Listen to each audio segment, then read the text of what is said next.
ఇప్పుడు ఆంధ్రప్రదేశ్ రాజకీయాలకొద్దాం.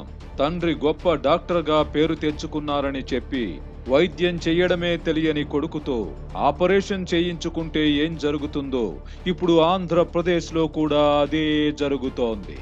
చెట్టు పేరు చెప్పి కాయలు అమ్ముకున్నట్టుగా తండ్రి రాజశేఖర్ రెడ్డి పేరు చెప్పుకొని జగన్మోహన్ రెడ్డి ముఖ్యమంత్రి అయ్యారు.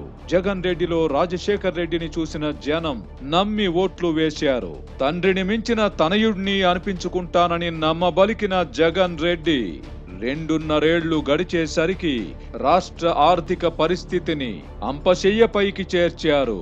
అప్పు కోసం కూడా ముఖ్యమంత్రి స్వయంగా ఢిల్లీ పెద్దలను వేడుకోవాల్సిన పరిస్థితి రాష్ట్రానికి కల్పించారు.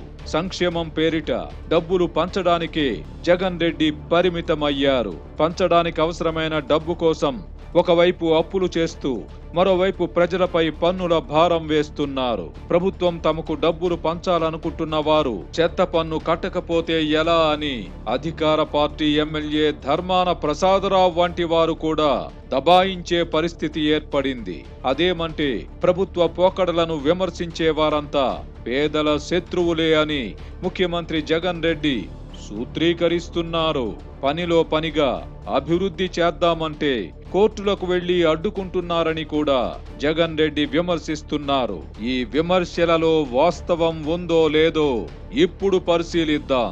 ప్రభుత్వం చేపట్టబోయే ఏ అభివృద్ధి ప్రాజెక్టుకు వ్యతిరేకంగా ఎవరు కోర్టుకు వెళ్లారో, ఏ కోర్టు స్టే ఇచ్చిందో ముఖ్యమంత్రి చెప్పగలరా? డబ్బులు పంచితే చాలు అభివృద్ధి దానంతటదే జరిగిపోతుందని జగన్ అండ్ కో ప్రచారం చేసుకుంటున్నారు. ఇదే నిజమని అనుకుందామనుకుంటే విద్య, వైద్య రంగాలలో రాష్ట్రం వెనుకబడిపోయిందని కేంద్ర నివేదికలు చెబుతున్నాయి. ఎవరు ఏ విమర్శ చేసినా పేదల జపం చెయ్యడం జగన్ రెడ్డికి అలవాటుగా మారింది.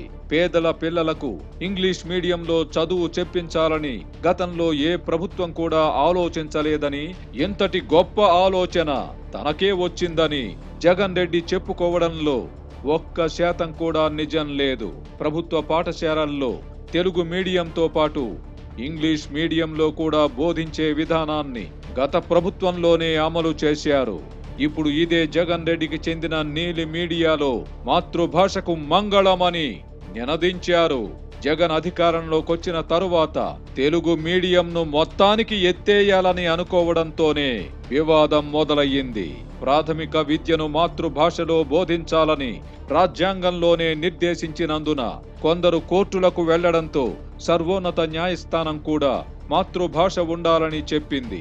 జరిగింది ఇది కాగా ముఖ్యమంత్రి తనదైన శైలిలో వక్రభాష్యమిచ్చుకున్నారు. తెలుగు మీడియంతో పాటు ఇంగ్లీష్ మీడియంలో కూడా బోధిస్తే వద్దన్న వారెవరో చెప్పగలరా?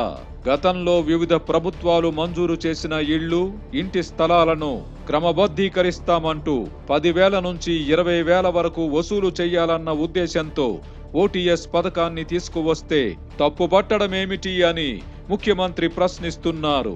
ఈ ఇళ్లకు సంబంధించిన బకాయిలను గత ప్రభుత్వాలు ఎప్పుడో మాఫీ చేశాయి. బకాయిలు కట్టాలని ఏ ప్రభుత్వం కూడా ఒత్తిడి చెయ్యలేదు.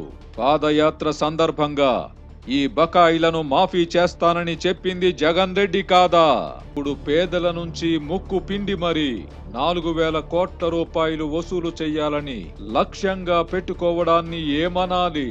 నిత్యం పేదల జపం చేసే జగన్ రెడ్డి అందరూ మరిచిపోయిన బకాయిలను ఓటీఎస్ పేరిట అదే పేదల నుంచి 4,000 కోట్లను వసూలు చేయాలనుకోవడం దారుణం కాదా?